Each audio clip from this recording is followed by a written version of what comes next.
True wisdom is more than knowledge, it's applying it in a way that honors God. Welcome to day 92 of our Bible journey. Today, we'll explore 1 Kings chapters 4 through 7, where Solomon's wisdom is on full display as he governs Israel and oversees the construction of the magnificent temple of the Lord. These chapters highlight the beauty of God's presence among his people and the significance of dedicating our best to him. Whether you've been following along daily or are just joining in, we're so glad you're here. If you haven't yet, consider subscribing and sharing this series with others who want to walk through Scripture one day at a time. Tomorrow, on day 93, we'll move into 1 Kings chapters 8 through 10, where Solomon's reign reaches its height with the dedication of the temple and visits from foreign dignitaries.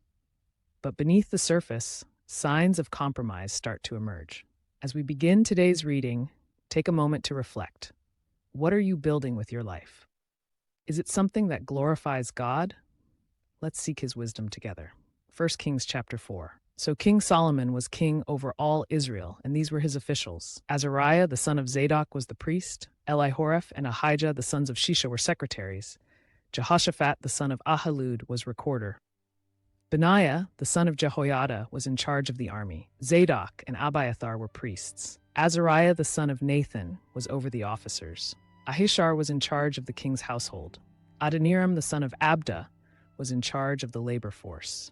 And Solomon had 12 governors over all Israel who provided food for the king and his household. Each man was responsible for 1 month in the year. Now these are their names. Ben-Hesed in Aruboth, to him belonged Socho and all the land of Hepher. Ben-Daker in Makaz-Shalbim, Beth-Shemesh and Elon Beth-Hanan. Ben-Hesed in Aruboth, to him belonged Socho and all the land of Hepher. Ben-Dakar in Makaz-Shalbim, Beth-Shemesh and Elon Beth-Hanan. Bana the son of Hushai was in Asher and Aloth. Jehoshaphat the son of Peruah was in Issachar. Shimei the son of Elah was in Benjamin. Geber the son of Uri was in the land of Gilead, the country of Sihon, king of the Amorites, and of Og, king of Bashan, and he was the only governor who was in that land. Judah and Israel were as numerous as the sand by the sea in multitude. They ate and drank and were happy. And Solomon reigned over all kingdoms from the river to the land of the Philistines, as far as the border of Egypt. They brought tribute and served Solomon all the days of his life. And Solomon's provision for one day was 30 cores of fine flour and 60 cores of meal, 10 fatted oxen, 10 pasture-fed oxen, and 100 sheep, besides deer, gazelle roebucks, and fattened fowl. For he had dominion over all the region on this side of the river, from Tifsa even to Gaza, namely over all the kings on this side of the river, and he had peace on every side all around him. And Judah and Israel dwelt safely, each man under his vine and his fig tree, from Dan as far as Beersheba, all the days of Solomon. Solomon had 40,000 stalls of horses for his chariots and 12,000 horsemen. And these governors, each man in his month, provided food for King Solomon and for all who came to King Solomon's table. There was no lack in their supply.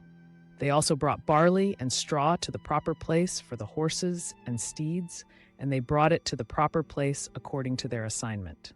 And God gave Solomon wisdom and exceedingly great understanding and largeness of heart like the sand on the seashore. Thus Solomon's wisdom excelled the wisdom of all the men of the East and all the wisdom of Egypt. For he was wiser than all men, than Ethan the Ezrahite, and Heman Calcol, and Darda, the sons of Mahol. And his fame was in all the surrounding nations. He spoke 3,000 proverbs, and his songs were 1,005. Also he spoke of trees from the cedar tree of Lebanon, even to the hyssop that springs out of the wall. He spoke also of animals, birds, creeping things, and fish. And men of all nations, from all the kings of the earth who had heard of his wisdom, came to hear the wisdom of Solomon. This concludes 1 Kings chapter 4. 1 Kings chapter 5. Hiram, king of Tyre, sent his servants to Solomon, for he had heard that they had anointed him king in place of his father David, as Hiram had always loved David.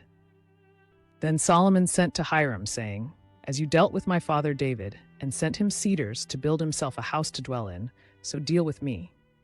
Behold, I am building a temple for the name of the Lord my God, to dedicate it to him, to burn before him sweet incense, for the continual showbread, and for the burnt offerings, morning and evening, on the Sabbaths, on the new moons, and on the set feasts of the Lord our God. This is an ordinance forever to Israel. And the temple which I build will be great, for our God is greater than all gods. But who is able to build him a temple, since heaven and the heaven of heavens cannot contain him? Who am I then that I should build him a temple, except to burn sacrifice before him? Therefore send me now a man skillful to work in gold, silver, bronze, and iron, and in purple, crimson, and blue thread, and who has skill in engraving, to be with the skillful men who are with me in Judah and Jerusalem, whom my father David provided. Send me also cedar logs from Lebanon. My servants will be with your servants, and I will pay you wages for your servants, according to whatever you say. For you know there is none among us who has skill to cut timber like the Sidonians. Then Hiram sent to Solomon, saying, I have considered the message which you sent me. I will do all you desire concerning the cedar and cypress logs. My servants shall bring them down from Lebanon to the sea, and I will float them in rafts by sea to the place you indicate to me, and will have them broken apart there, and you shall receive them.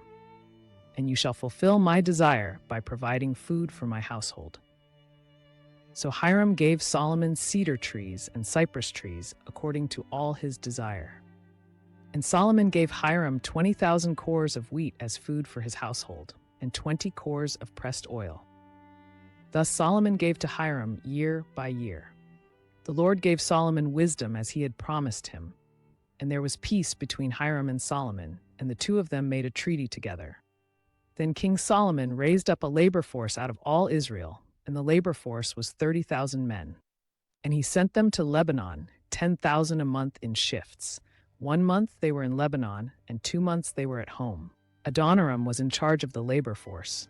Solomon had 70,000 who bore burdens, and 80,000 who were stonecutters in the mountains. Besides 3,300 overseers who were over the people who labored in the work. And the king commanded them to quarry large stones, costly stones, hewn stones, to lay the foundation of the temple. So Solomon's builders, Hiram's builders, and the Jebuelites quarried them and prepared the timber and stones to build the temple. This concludes 1 Kings chapter 5. 1 Kings chapter 6. And it came to pass in the 480th year after the children of Israel had come out of the land of Egypt, in the 4th year of Solomon's reign over Israel, in the month of Ziv, which is the 2nd month, that he began to build the house of the Lord. Now the house which King Solomon built for the Lord was 60 cubits long, 20 cubits wide, and 30 cubits high. The vestibule in front of the sanctuary of the house was 20 cubits long across the width of the house, and 10 cubits deep in front of the house. And he made for the house windows with beveled frames. Against the wall of the temple, he built chambers all around against the walls of the temple, all around both of the sanctuary and of the inner sanctuary. And he made chambers all around. The lowest chamber was 5 cubits wide, the middle was 6 cubits wide, and the third was 7 cubits wide. For he made narrow ledges around the outside of the temple, so that the support beams would not be fastened into the walls of the temple. And the temple, when it was built with stone finished at the quarry, so that no hammer or chisel or any iron tool was heard in the temple while it was being built. The doorway for the middle story was on the right side of the temple, and they went up by stairs to the middle story, and from the middle to the third. So he built the temple and finished it, and he paneled the temple with beams and boards of cedar. And he built the chambers against all the temple 5 cubits high, and they rested on the temple with timber of cedar. Then the word of the Lord came to Solomon, saying, Concerning this temple which you are building, if you will walk in my statutes, execute my judgments, keep all my commandments, and walk in them, then I will perform my word with you, which I spoke to your father David. And I will dwell among the children of Israel, and will not forsake my people Israel. So Solomon built the temple and finished it. And he built the inside walls of the temple with cedar boards from the floor of the temple to the ceiling. He paneled the inside with wood, and he covered the floor of the temple with planks of cypress. Then he built 20 cubits on the rear part of the temple with boards of cedar from the floor to the ceiling, and he built it as the inner sanctuary, the most holy place. And the front of the temple he made 40 cubits long across the width of the temple with cedar boards from the floor to the ceiling. He overlaid the inside with pure gold. The whole temple he overlaid with gold until all the temple was finished. Also, the entire altar that was by the inner sanctuary he overlaid with gold. Inside the inner sanctuary, he made 2 cherubim of olive wood, each 10 cubits high. One wing of the cherub was 5 cubits, and the other wing of the cherub was 5 cubits, 10 cubits from the end of one wing to the end of the other wing. And the other cherub was 10 cubits. Both cherubim were of the same size and shape. The height of one cherub was 10 cubits, and so was the other cherub. Then he set the cherubim inside the inner room, and they stretched out the wings of the cherubim, so that the wing of one touched one wall, and the wing of the other cherub touched the other wall. And their wings touched each other in the middle of the room. And he overlaid the cherubim with gold. He carved all the walls of the temple all around, with carved figures of cherubim, palm trees, and open flowers, both the inner and outer sanctuaries. The floor of the temple he overlaid with gold, both the inner and outer sanctuaries. For the entrance of the inner sanctuary, he made doors of olive wood. The lintel and doorposts were 1/5 of the wall. The 2 doors were of olive wood, and he carved on them carvings of cherubim, palm trees, and open flowers, and overlaid them with gold, and spread gold on the cherubim and on the palm trees. For the door of the temple, he also made doorposts of olive wood, 1/4 of the wall, and the 2 doors were of cypress wood. The 2 panels of one folding door were hinged together, and the 2 panels of the other door were hinged together. There were carved on them cherubim, palm trees, and open flowers, and overlaid with gold, fitted to the carved work. And he built the inner court with 3 rows of hewn stone and a row of cedar beams. In the 4th year, the foundation of the house of the Lord was laid in the month of Ziv. And in the 11th year, in the month of Bul, which is the 8th month, the house was finished in all its details and according to all its plans, so he was 7 years in building it. This concludes 1 Kings chapter 6. 1 Kings chapter 7. But Solomon took 13 years to build his own house, so he finished all his house. He also built the house of the forest of Lebanon. Its length was 100 cubits, its width 50 cubits, and its height 30 cubits, with 4 rows of cedar pillars and cedar beams on the pillars. And it was paneled with cedar above the beams that were on 45 pillars, 15 in each row. There were windows with beveled frames in 3 rows, and window was opposite window in 3 tiers. All the doorways and doorposts had rectangular frames, and window was opposite window in 3 tiers. And he made the hall of pillars. Its length was 50 cubits, and its width 30 cubits. And in front of them was a portico with pillars and a canopy in front of them. Then he made the hall of judgment, the hall of the throne where he might judge. It was paneled with cedar from floor to ceiling, and his own house where he dwelt was in another court behind the hall, facing them. All these were of costly stones, cut to size according to measure, both inside and outside, from the foundation to the eaves, and also on the outside as far as the great court. Their foundations were of costly stones, large stones, some 10 cubits and some 8 cubits. And above were costly stones, hewn to size, and cedar wood. The great court was enclosed with 3 rows of hewn stones and a row of cedar beams. Both the inner court of the house of the Lord and the vestibule of the temple were paneled with cedar. Now King Solomon sent and brought Hiram from Tyre. He was the son of a widow from the tribe of Naphtali, and his father was a man of Tyre, a bronze worker. He was filled with wisdom, understanding, and skill in working with all kinds of bronze work. So he came to King Solomon and did all his work. And he cast 2 pillars of bronze, 18 cubits high each, and the capital on top of each pillar was 5 cubits. He made 2 capitals of cast bronze to set on the tops of the pillars.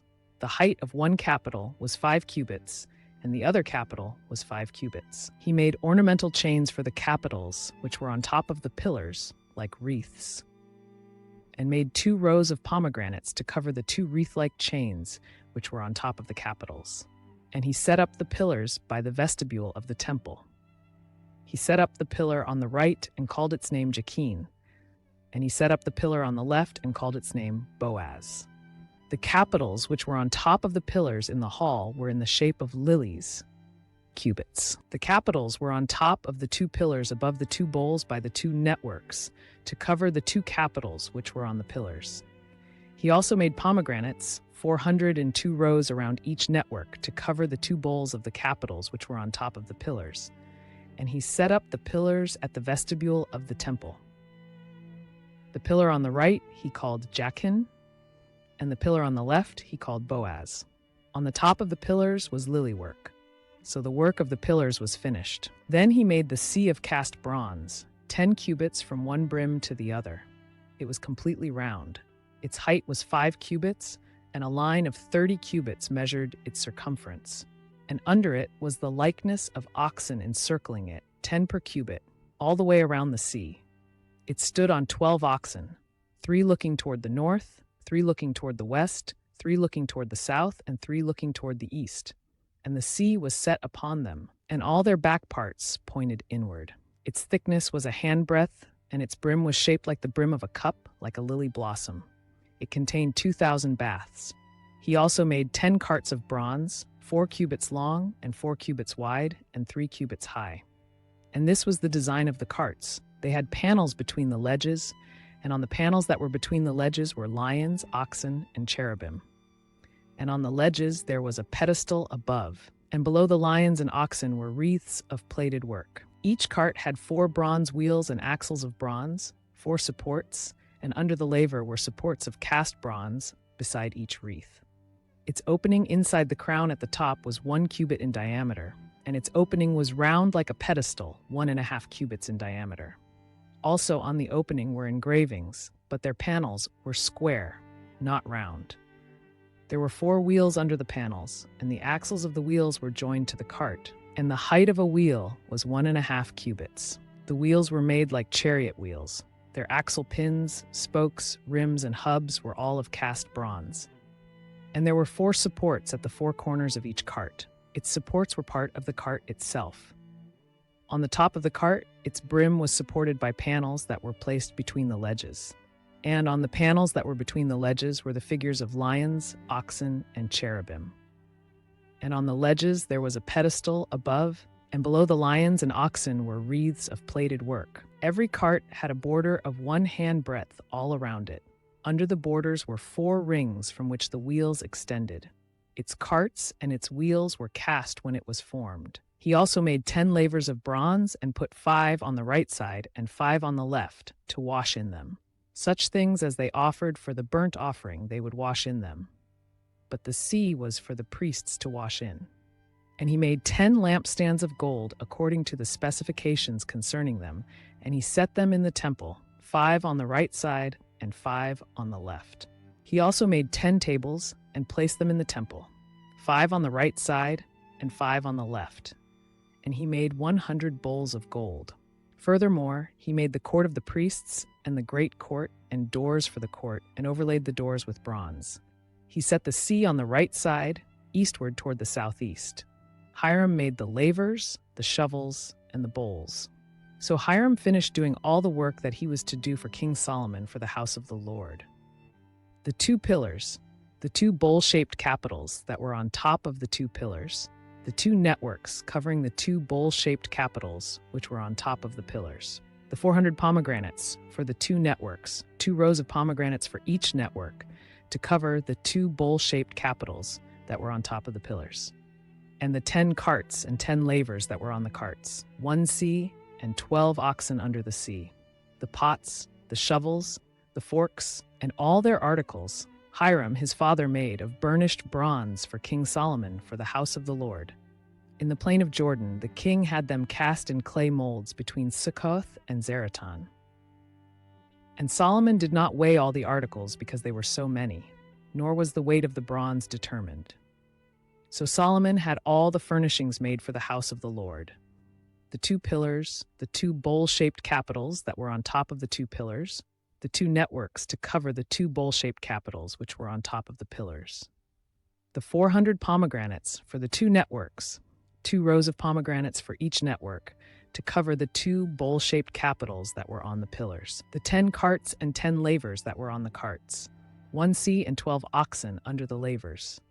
The pots, the shovels, the meat hooks, and all their articles King Solomon made of polished bronze. In the plain of Jordan, the king had them cast in clay molds between Sukkoth and Zaratan. And Solomon did not weigh all the articles because they were so many, nor was the weight of the bronze determined. So Solomon had all the furnishings made for the house of the Lord: the golden altar, the table of showbread, which was of gold, the lampstands, 5 on the right side and 5 on the left, in front of the inner sanctuary, of refined gold, and the flowers, the lamps, and the wick trimmers of gold, the basins, the knives, the bowls, the ladles, and the censers of pure gold, and the entrance of the house, its inner doors for the most holy place, and the doors of the main hall of the temple were gold. So all the work that King Solomon had done for the house of the Lord was finished. And Solomon brought in the things which his father David had dedicated, the silver and the gold and the furnishings. He put them in the treasuries of the house of the Lord. This concludes 1 Kings chapter 7. Solomon's wisdom and dedication to building God's temple remind us that what we create in our lives should reflect our faith and devotion. But wisdom alone isn't enough. It must be paired with a heart that stays true to God. Thank you for spending time in God's Word today. Your commitment to this journey is inspiring. If this reading spoke to you, consider sharing it with someone who might need encouragement. Tomorrow, in Day 93, we'll see the temple's dedication, Solomon's growing influence, and the early signs of trouble that will shape Israel's future. Don't miss it.